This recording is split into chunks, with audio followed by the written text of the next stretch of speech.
জাতীয় নির্বাচন পিছিয়ে দিতে আগে স্থানীয় নির্বাচন চাচ্ছে একটি পক্ষ। অভিযোগ সালাউদ্দিনের। ফ্যাসিবাদ বিরোধী ঐক্য ধরে রাখার আহ্বান। হামলা ও ভয় দেখিয়ে জাতীয় নাগরিক পার্টিকে দমন করা যাবে না বললেন নাহিদ। ৩ আগস্ট জুলাই ঘোষণাপত্র আদায় করে ছাড়ার হুঁশিয়ারি। গোপালগঞ্জে হামলা চালানো হয়েছে, বাংলাদেশের আরো 10টা জায়গায় হামলা চালানো হবে, আমাদেরকে দমন করা যাবে না। সহিংসতা ঘিরে গোপালগঞ্জে সকাল ৬টা পর্যন্ত কারফিউ বহাল। সমাবেশ ও পুলিশের গাড়িতে হামলায় ঘটনার মামলা। এখন পর্যন্ত গ্রেফতার ৪৫। নির্বাচনে লেভেল প্লেইং ফিল্ড নিশ্চিত সহ ৭ দফা দাবি মেনে নেবে সরকার। আশা জামায়াতের। সোহরাওয়ার্দী উদ্যানে কাল জাতীয় সমাবেশ। এবং বাংলাদেশে চালু হচ্ছে জাতিসংঘের মানবাধিকার হাই কমিশনের কার্যালয়। সুরক্ষা ও বিকাশের লক্ষ্যে ৩ বছর মেয়াদী সমঝোতা স্মারক সই। সংবাদ রাতে দেখছেন শিরোনাম। পুরো খবর জুড়ে আপনাদের সঙ্গে আছি আমি তোয়া আফরোজ। এবার বিস্তারিত। যারা নির্বাচন অনিশ্চিত করতে চায় তারাই পিআর পদ্ধতি নির্বাচন চায়, এমন মন্তব্য করেছেন বিএনপির স্থায়ী কমিটির সদস্য সালাউদ্দিন আহমেদ। বলেন, বাংলাদেশে স্থানীয় সরকার নির্বাচনের কোনো ম্যান্ডেট নেই নির্বাচন কমিশনের। বিকেলে রাজধানীর ২৪-এর গণ অভ্যুত্থানের শহীদদের স্মরণে ঢাকা মহানগর উত্তর আয়োজিত মৌন মিছিল পূর্ব সংক্ষিপ্ত সমাবেশে এসব কথা বলেন তিনি। সালাউদ্দিন আহমেদ বলেন, যারা নির্বাচন পিছিয়ে দিয়ে রাষ্ট্র ক্ষমতায় থাকতে চায় তারা তাদের লক্ষ্য ফ্যাসিবাদকে পুনর্বাসন করা। তিনি আরো বলেন, ফ্যাসিবাদ বিরোধী ঐক্যে ফাটল ধরানোর যে ষড়যন্ত্র চলমান তা রুখতে সব রাজনৈতিক দলকে সজাগ থাকতে হবে। সংক্ষিপ্ত এই সমাবেশ শেষে মৌন মিছিলটি মিরপুর ১২ থেকে শেওড়াপাড়ায় গিয়ে শেষ হয়।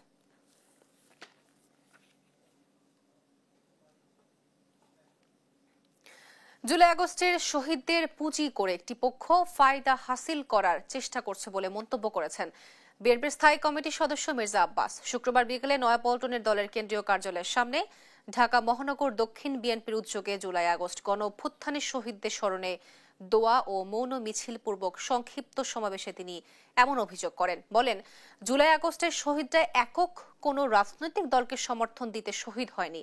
একটি দল তাদেরকে বিক্রি করে প্রতিষ্ঠিত হওয়ার চেষ্টা করছে। আর এ সময় তিনি বলেন, বিএনপিকে অনেককেই আওয়ামী লীগের কাতারে ফেলার চেষ্টা করছে। তারা ষড়যন্ত্র করে ক্ষমতায় আসার চেষ্টা করছে বলে অভিযোগ করেন মির্জা আব্বাস। বর্তমান সরকার পক্ষপাতমূলক আচরণ করছে অভিযোগ করে দ্রুত নির্বাচন দেওয়ার আহ্বান জানান তিনি। বিএনপি নেতাকর্মীরা বেঁচে থাকতে চক্রান্তকারীদের ক্ষমতায় যাওয়ার কোনো সুযোগ নেই বলেও হুঁশিয়ারি দেন মির্জা আব্বাস।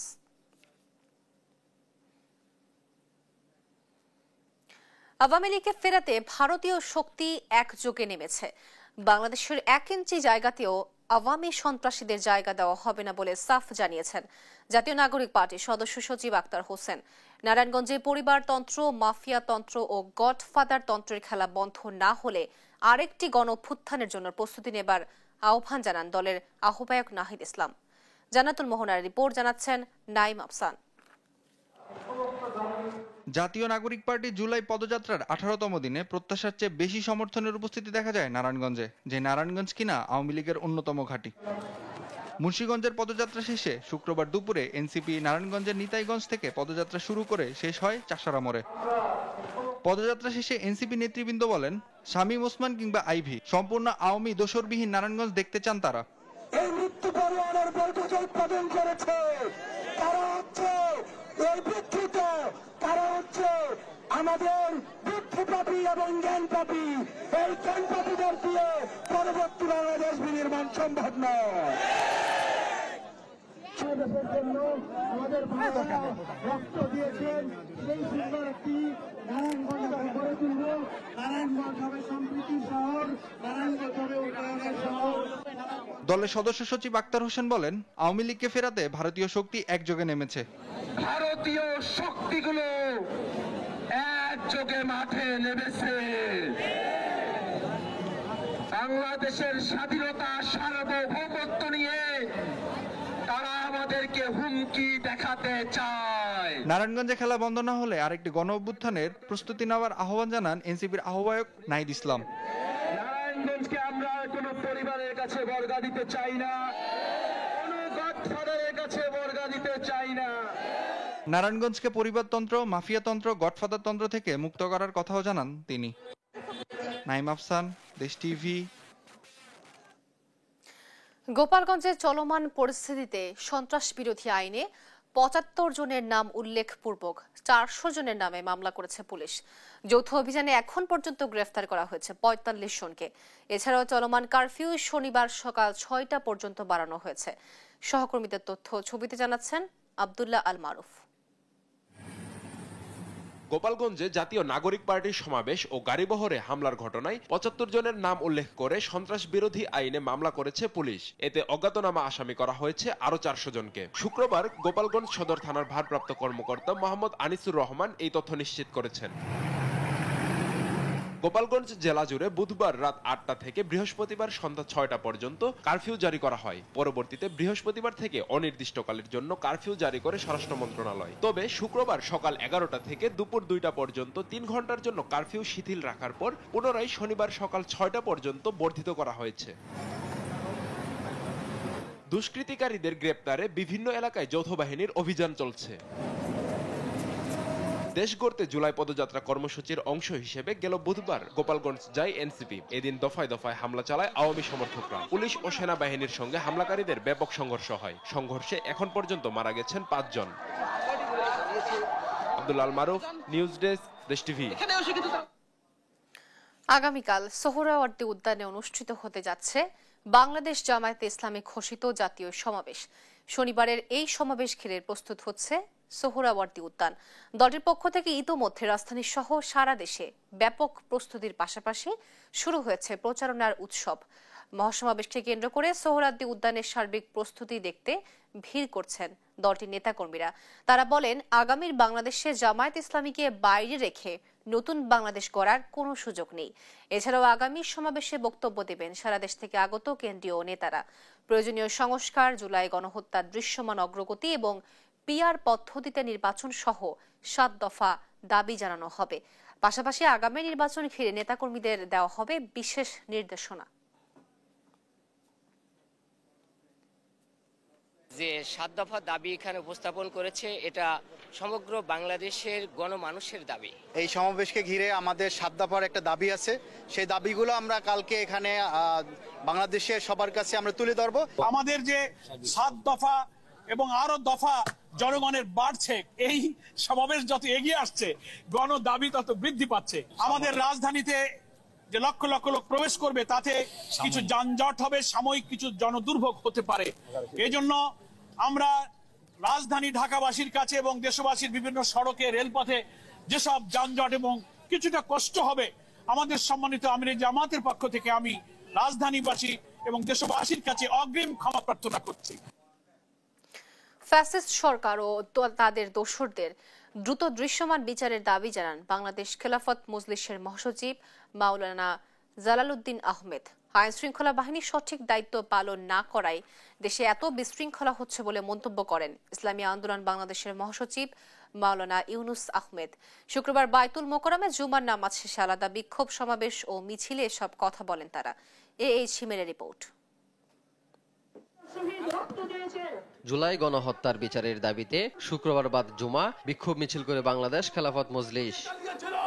যতক্ষণ পর্যন্ত ফ্যাসিস্ট সরকার ও তাদের দোসরদের দৃশ্যমান বিচার সম্পূর্ণ না হবে ততক্ষণ পর্যন্ত এই আন্দোলন চলবে বলে জানান বাংলাদেশ খেলাফত মজলিসের মহাসচিব মাওলানা জালালউদ্দিন আহমদ। আজকে ১ বছর হয়ে গেল বর্তমান অন্তর্বর্তীকালীন সরকার, আমরা বারবার বলে আসতেছি, আপনারা খুনি শেখ হাসিনা এবং তার দোসরদের বিচার কার্যক্রম একটি দৃশ্যমান পর্যায়ে নিয়ে আসুন।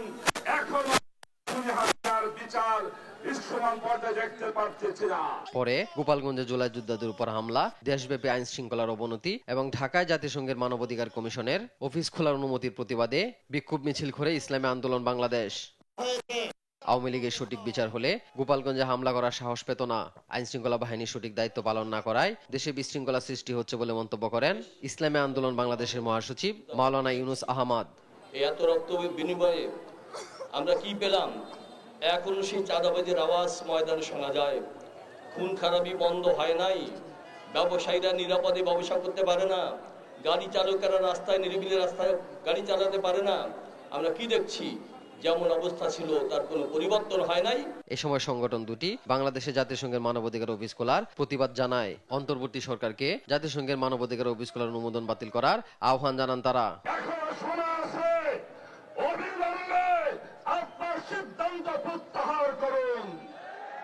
হিমেল, দেশ টিভি, ঢাকা। বাংলাদেশে আনুষ্ঠানিকভাবে শুরু হতে যাচ্ছে জাতিসংঘ মানবাধিকার মিশনের কার্যক্রম। এ নিয়ে 3 বছর মেয়াদী মিশন চালুর জন্য সমঝোতা স্মারক সই করেছে দুই পক্ষ। জেনেভা থেকে জাতিসংঘের মানবাধিকার বিষয়ক হাই কমিশনারের কার্যালয় শুক্রবার এক বিজ্ঞপ্তিতে এ তথ্য জানিয়েছে। আরো জানাচ্ছেন মাকতুরা মিতি। বাংলাদেশের সঙ্গে 3 বছরের চুক্তি স্বাক্ষরের মাধ্যমে আনুষ্ঠানিকভাবে যাত্রা শুরু করতে যাচ্ছে জাতিসংঘের মানবাধিকার বিষয়ক হাই কমিশনারের কার্যালয়। বাংলাদেশের পক্ষে পররাষ্ট্র সচিব আসাদ আলম সিয়াম এবং জাতিসংঘের মানবাধিকার বিষয়ক হাই কমিশনার ফলকার তুর্ক এ বিষয়ে চুক্তি স্বাক্ষর করেছেন।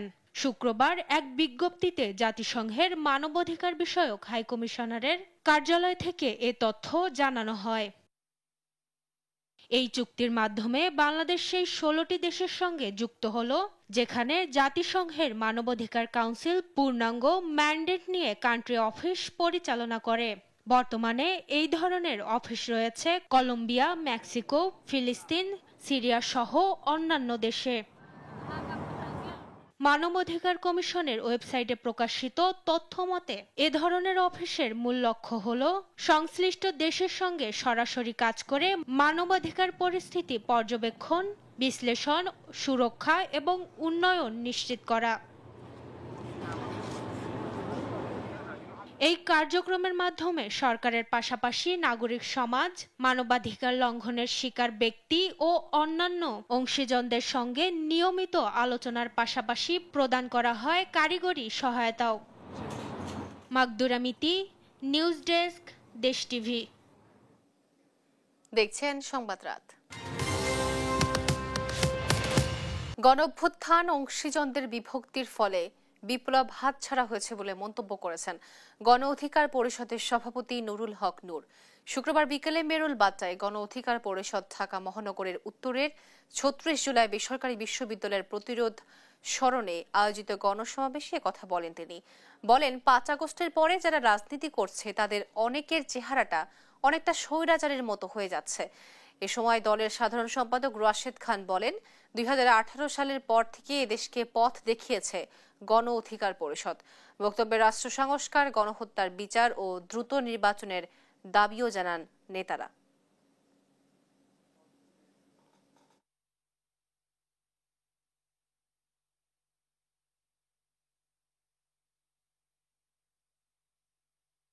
এই 5ই আগস্টের পরে আমরা যারা গণ অভ্যুত্থানের অংশীজন দাবি করি তাদের চেহারা আওয়ামী লীগের মতো দিন দিন হয়ে যাচ্ছে। বিভিন্ন মার্কেট সমিতি, দোকান থেকে চাঁদা, আরেকজনের জায়গা দখল, ফ্ল্যাট দখল, গেট দখল, পুকুর দখল, এই দখলবাজি ছাত্ররা করছে না, নিরীহ জনগণ করছে না, রাজনৈতিক দলের যাদের বেশি শক্তি আছে আমরাই করছি। কিন্তু গোপালগঞ্জে জুলাই যোদ্ধাদের ওপর হামলার প্রতিবাদ ও নিষিদ্ধ ঘোষিত সংগঠন আওয়ামী লীগের সন্ত্রাসীদের গ্রেফতার ও বিচারের দাবিতে বিক্ষোভ সমাবেশ করছে জাতীয় নাগরিক পার্টি উত্তর ও দক্ষিণ। শুক্রবার দুপুরে প্রেস ক্লাব প্রাঙ্গণের অস্থায়ী মঞ্চে বিক্ষোভ মিছিল নিয়ে আসে ঢাকা মহানগরীর বিভিন্ন থানা ও ওয়ার্ডের নেতাকর্মীরা। এ সময় তারা বলেন, পলাতক স্বৈরাচার হাসিনা ভারতে পালিয়ে গেলেও তার দোসররা দেশে সন্ত্রাসী কর্মকাণ্ড জারি রেখেছে। নাহিদ, সার্জিস ও হাসনাতদের ওপর হামলা অন্তর্বর্তী সরকারের ব্যর্থতা বলে মন্তব্য করেন। দ্রুত সময়ের মধ্যে গোপালগঞ্জের আওয়ামী সন্ত্রাসীদের গ্রেফতার করা না হলে মার্চ টু গোপালগঞ্জ কর্মসূচির হুঁশিয়ারি দেন তারা।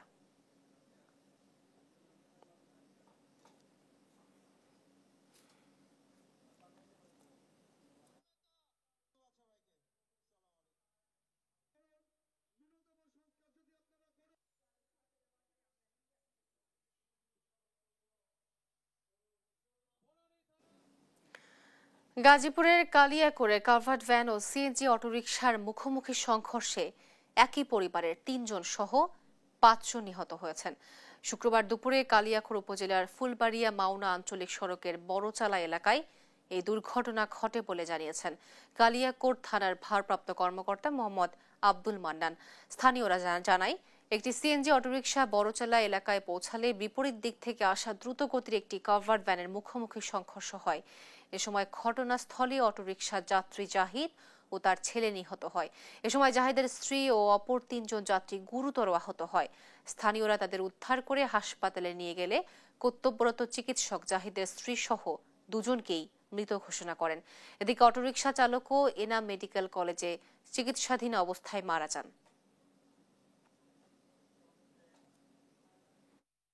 কাভার ভ্যান আর সিএনজি মুখোমুখি সংঘর্ষ হয়, হয়ে প্রায় 15-20 হাত ছেঁচড়ে নিয়ে গেছে। ওই সিএনজিকে নিয়ে যে একবারে ওখানে স্পট ডেট হয়েছে 2 জন, বাবা এবং ছেলে।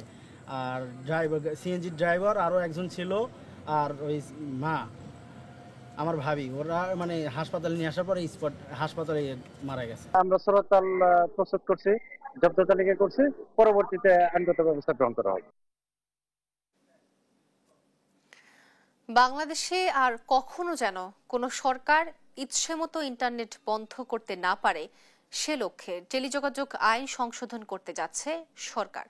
শুক্রবার বিকেলে রাজধানীর হোটেল ইন্টারকন্টিনেন্টালের বোর্ড রুমে বাংলাদেশে স্টারলিংক পরিষেবা চালু উপলক্ষে আয়োজিত মিট দ্য প্রেস অনুষ্ঠানে এক প্রশ্নের জবাবে এ তথ্য জানান প্রধান উপদেষ্টা ডাক, টেলিযোগাযোগ ও তথ্য প্রযুক্তি মন্ত্রণালয়ের দায়িত্বপ্রাপ্ত বিশেষ সহকারী ফয়েজ আহমেদ তৈয়ব। তিনি বলেন, আমরা কখনোই কোনো অবস্থায় ইন্টারনেট বন্ধ করব না এবং ভবিষ্যতেও যেন কেউ তা করতে না পারে, সেজন্য টেলিযোগাযোগ আইন সংশোধনের কাজ চলছে। আইনটি কিছুটা জটিল হওয়ায় সময় লাগছে, তবে আগামী 1 বছরের মধ্যে কাঠামোগত পরিবর্তন আনার লক্ষ্যে সরকার কাজ করছে। স্টারলিংক প্রসঙ্গে ফয়েজ আহমেদ তৈয়ব বলেন, স্টারলিংক বাংলাদেশে তাদের পছন্দমতো ডিস্ট্রিবিউটর নিয়োগ দেবে এবং সেবা দেবে তাদের মাধ্যমেই।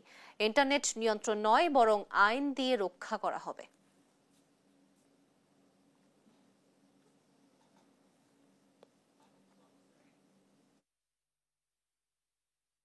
will share their views because they have a very short visit. The both will be leaving shortly, and also any other thing if you are interested. দেশের খ্যাতনামা শিল্প গোষ্ঠী HRC ফ্যামিলি অফ কোম্পানিজের চেয়ারম্যান, ওয়ান ব্যাংকের প্রতিষ্ঠাতা ও সাবেক chairman ও ইনফরমেশন সার্ভিসেস নেটওয়ার্ক লিমিটেডের চেয়ারম্যান সাইদ হোসেন চৌধুরীর রুহের মাগফিরাত কামনায় এক দোয়া মাহফিলের আয়োজন করা হয়েছে। শুক্রবার বাদ আসর রাজধানীর পরিবাগে সাদাত নূর ভবনে এই দোয়া মাহফিল হয়। সাদাত নিশাদের রিপোর্ট। শুক্রবার বিকেল রাজধানীর পরিবাগে এই দোয়ার আয়োজন দেশের খ্যাতনামা শিল্পগোষ্ঠী HRC ফ্যামিলি অব কোম্পানিজের চেয়ারম্যান, ওয়ান ব্যাংকের প্রতিষ্ঠাতা ও সাবেক চেয়ারম্যান এবং ইনফরমেশন সার্ভিসেস নেটওয়ার্ক লিমিটেডের চেয়ারম্যান সাইদ হোসেন চৌধুরীর রুহের মাগফিরাত কামনায়। দোয়ায় অংশ নিতে জুমার নামাজের পর একে একে ভিড় জমাতে থাকেন আত্মীয় স্বজন, বন্ধু বান্ধব ও শুভানুধ্যায়ীরা। দোয়ায় অংশ নিতে এসে অনেকে আবেগপ্রবণ হয়ে ওঠেন মরহুম সাইদ হোসেন চৌধুরীর ব্যক্তিত্বের কথা স্মরণ করে। উনি কিন্তু ওনার দিক দিয়ে HRC শিপিংকে একটা অনন্য উচ্চতায় নিয়ে গিয়েছিল। ওনার মেধা, ওনার সমস্ত অভিজ্ঞতা, ওনার কানেকশন, সেগুলো দিয়ে আমার সাথে যতদিন পরিচয়, অত্যন্ত সৎ সুন্দর ব্যবহারের মানুষ ছিলেন, উদ্যোক্তা ছিলেন। ওনার একটা ভিশন ছিল। আমরা সকলেই যেভাবে ক্ষতিপূর্ণ হয়েছি, দেশও ক্ষতিপূর্ণ। সাইদ চৌধুরী নিজের গুণে একজন বড় মাপের ব্যক্তি ছিলেন। ওনার ব্যবসায় যেমন উনি সফল ছিলেন, তেমনি ওনার মানবতার দিক থেকেও একটা বিরাট মাপের লোক ছিলেন। শুধু কি তাই, ব্যক্তি সাইদ হোসেন চৌধুরী নিজ প্রতিষ্ঠানের কর্মীদের কাছে কেমন ছিল আর কেমনই বা ছিল এলাকার মানুষের কাছে, সে বিষয়ে উঠে আসে মিলাদে অংশ নেয়া মানুষের কণ্ঠে। স্নেহ দিয়ে, গাইড দিয়ে, কোম্পানিতে বেঁধে রাখার, ওনার সাথে থাকার মতো উনি একটা মানুষ ছিল। উনি এই HRC শুরু করেছিল একেবারে নিজের হাতে। HRCকে এই পর্যায়ে নিয়ে যায় উনি একাই। কোনো ছেলে আজ পর্যন্ত বেকার হয়নি। শিক্ষাগত যোগ্যতা অনুযায়ী উনি যেখানে যখন যাকে পাইতেছে তাকে উনি ইয়ে করে গেছে। আসর নামাজ শেষে মিলাদে অংশ নেন মেজো ভাই মাল্টিড্রাইভ গ্রুপের চেয়ারম্যান সাদেক হোসেন চৌধুরী, ছোট ভাই কর্ণফুলী গ্রুপের চেয়ারম্যান সাবেক মন্ত্রী ও এমপি সাবের হোসেন চৌধুরী সহ শত শত মানুষ। সাইদ হোসেন চৌধুরী দেশের চা শিল্প উন্নয়নে গুরুত্বপূর্ণ অবদান রেখেছেন। তার মালিকানাধীন এইচআরসি গ্রুপ দেশের অন্যতম চা রপ্তানিকারক প্রতিষ্ঠান হিসেবে আন্তর্জাতিক পরিসরে বাংলাদেশকে তুলে ধরেছেন। এইচআরসি গ্রুপ শুধু চা শিল্প নয়, ব্যাংক, বীমা, মিডিয়া, আইটি, পর্যটন, শিপিং, আবাসন, পরিবহন, কৃষি ও খাদ্য প্রক্রিয়াজাতকরণ খাতেও দীর্ঘদিন ধরে কাজ করে আসছেন। তার এসব প্রতিষ্ঠানের মাধ্যমে হাজার হাজার মানুষের কর্মসংস্থান হয়েছে। শিল্প উদ্যোক্তা হলেও তিনি সবসময় সাধারণ মানুষের পাশে থেকেছেন। স্বাস্থ্যসেবা, দারিদ্র্য বিমোচন ও শিক্ষা বিস্তারে তার বিভিন্ন উদ্যোগ ব্যাপক প্রশংসা কুড়িয়েছেন। সমাজসেবী হিসেবেও দেশ বিদেশে তিনি বিভিন্ন পুরস্কার ও সম্মাননায় ভূষিত হয়েছেন। গত 15 জুলাই সকালে রাজধানীর ইউনাইটেড হাসপাতালে চিকিৎসাধীন অবস্থায় সাইদ হোসেন চৌধুরী শেষ নিঃশ্বাস ত্যাগ করেন। শাহাদাত নিশাদ, দেশ টিভি, ঢাকা। দেখছেন সংবাদ রাত। গাজা উপত্যকায় পরিকল্পিতভাবে সব ধরনের স্থাপনা ধ্বংস করেছে ইসরায়েল। জেনেভা কনভেনশনের আইন লঙ্ঘন করেই চলছে স্কুল, মসজিদ, বেসামরিক স্থাপনা গুড়িয়ে দিচ্ছে সেনারা। ফিলিস্তিনিদের বাধ্য করছে উপত্যকা ছাড়তে। নীরব দাসের রিপোর্ট। গাজা উপত্যকা যেন পৃথিবীর বুক থেকে বিলীন হয়ে যাওয়া এক সভ্যতা। 651 দিন পরিকল্পিতভাবে বোমা ও ক্ষেপণাস্ত্র ফেলে সম্পূর্ণ উপত্যকাকে ধুলায় মিশিয়ে দিয়েছে ইসরায়েল। উপত্যকার 80% এলাকার নিয়ন্ত্রণে নিয়ে গণহত্যার পাশাপাশি স্কুল, হাসপাতাল, বেসামরিক সব ধরনের স্থাপনা গুড়িয়ে দিয়েছে দখলদাররা। জেনেভা কনভেনশনের আইন অনুযায়ী যুদ্ধবিধ্বস্ত এলাকায় স্থাপনা ধ্বংসে বিধিনিষেধ থাকলেও তা মানতে নারাজ নেতানিয়াহু বাহিনী। ব্রিটিশ গণমাধ্যম বিবিসি বলছে, মানবিক শহর তৈরির নামে মিশর সীমান্ত ঘেঁষা রাফা শহরে ধ্বংসযজ্ঞ চালিয়েছে ইসরায়েল। টনকে টন বিস্ফোরক দিয়ে গুড়িয়ে দিয়েছে হাজার হাজার স্থাপনা। ইসরায়েলের প্রতিরক্ষা মন্ত্রী ইসরায়েল কাৎসের রূপরেখা অনুযায়ী 6 লাখ ফিলিস্তিনির কারাগারে রূপান্তর হবে রাফা। পার্শ্ববর্তী তেল আল সুলতান এক সময়ের নান্দনিক এলাকাটিতে সভ্যতার কবর রচনা করেছে ইসরায়েলি সেনারা। ধ্বংস করে দিয়েছে অঞ্চলটির সবচেয়ে বড় মসজিদ ও 40টির বেশি জায়গার সব স্থাপনা। রেহাই পায়নি ইসরায়েল সীমান্ত থেকে 1.5 কিলোমিটার দূরে অবস্থিত গাজার কৃষি প্রধান শহর খুজোয়া। কৃষি জমি সহ 1200 অবকাঠামো ধ্বংস করে দিয়েছে সেনারা। এছাড়া গাজার পশ্চিম ও পূর্বাঞ্চলকে আলাদা করে নিরাপত্তা করিডোর তৈরি করা হয়েছে, যার দুপাশে সব ভবনই পরিণত হয়েছে ধ্বংসস্তূপে। এছাড়া ফিলাডেলফি করিডোর ও মোরাক এক্সিস নিয়ন্ত্রণে নিয়ে চালানো হয়েছে বুলডোজার। শিক্ষাবিদ কেরিশার ও জামন ভ্যান্ডন হুকের মতে, চলতি বছর এপ্রিলের পর থেকে গাজায় ধ্বংসযজ্ঞের মাত্রা আরো বাড়িয়ে দেয় ইসরায়েল। ফিলিস্তিনিদের উপত্যকা ছাড়তে বাধ্য করতেই ইসরায়েল ধ্বংসের পথে হাঁটছে বলে মত বিশ্লেষকদের। নীরব দাস, নিউজ ডেস্ক, দেশ টিভি। সংযুক্ত আরব আমিরাতে বাড়ছে বাংলাদেশি বিনিয়োগ। বেশিরভাগই ঝুঁকছেন স্বর্ণ ব্যবসার দিকে। চলতি বছরের প্রথমার্ধে দুবাই চেম্বার অফ কমার্সের অধীনে সর্বোচ্চ সংখ্যক নন আমিরাতি মালিকানাধীন নতুন কোম্পানি খোলার তালিকায় বাংলাদেশের অবস্থান এখন চতুর্থ। আশিক ইসলামের তথ্য চিত্রে বিস্তারিত জানাচ্ছেন নীরব দাস। তেল রপ্তানির উপর নির্ভরতা কমিয়ে বিকল্প অর্থনৈতিক পথ উন্মোচন করছে সংযুক্ত আরব আমিরাত, আকৃষ্ট করছে বিদেশি বিনিয়োগকারীদের। আমিরাতের রেস্তোরাঁ, খুচরা যন্ত্রাংশ, গার্মেন্টস, রিয়েল এস্টেটের মতো খাতে বাড়ছে বিদেশি বিনিয়োগ। সেই দৌড়ে পিছিয়ে নেই বাংলাদেশিরাও। স্বর্ণের মতো লাভজনক ব্যবসার দিকে ঝুঁকছেন আমিরাতে বসবাসরত বাংলাদেশি প্রবাসীরা। 2025 সালের প্রথম প্রান্তিকে দুবাই চেম্বার্স অফ কমার্সের তত্ত্বাবধানে মোট 18,160টি নতুন ব্যবসা প্রতিষ্ঠান খোলা হয়। এর মধ্যে বাংলাদেশি প্রতিষ্ঠান প্রায় 817টি। বিপুল সংখ্যকে বিনিয়োগের মধ্য দিয়ে বিদেশি কোম্পানি নিবন্ধনের তালিকায় বাংলাদেশ এখন চতুর্থ স্থানে।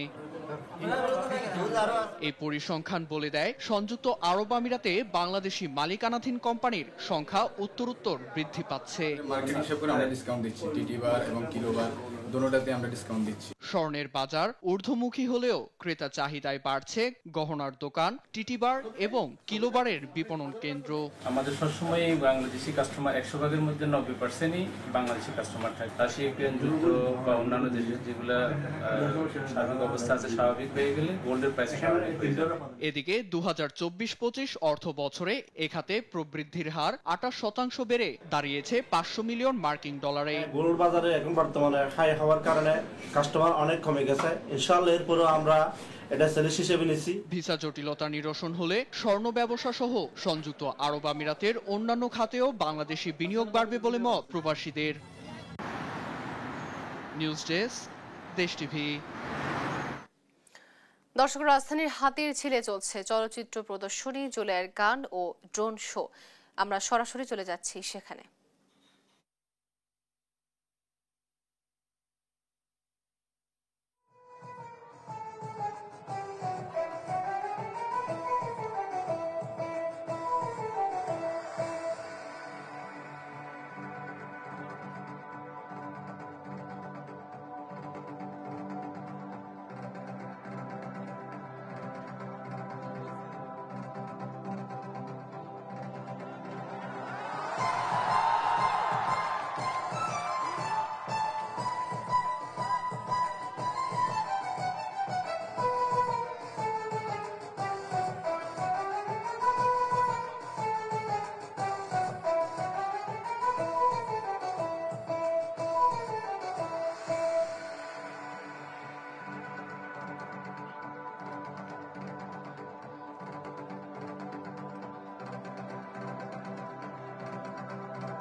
দর্শক, রাজধানী হাতির ঝিলে চলছে চলচ্চিত্র প্রদর্শনী, জুলাইয়ের গান ও ড্রোন শো। আমরা সরাসরি ছিলাম সেখানে। দেখছেন সংবাদ রাত।